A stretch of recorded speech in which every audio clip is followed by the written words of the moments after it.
Bertemu lagi dengan Pusaka Magetan.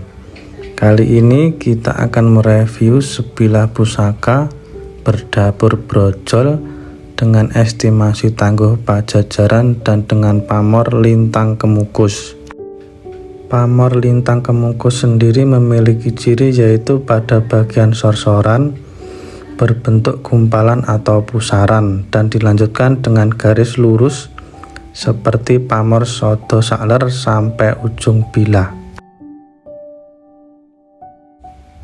Lintang kemukus sendiri dalam bahasa Indonesia berarti bintang berekor, dan para leluhur Jawa dahulu menganggapnya sebagai suatu bulung, di mana saat melihat bintang jatuh, leluhur terdahulu memanjatkan doa kepada Tuhan agar apa yang diinginkan dapat terkabul atas izin Tuhan Yang Maha Kuasa.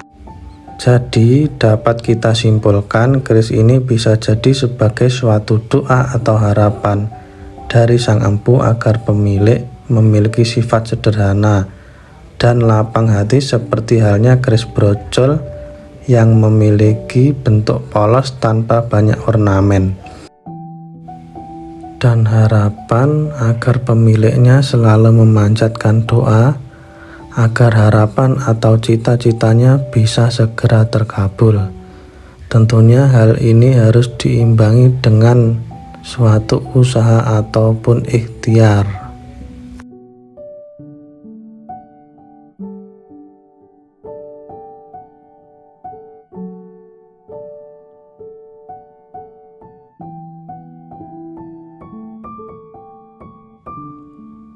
Sekian untuk review kita kali ini dan terima kasih.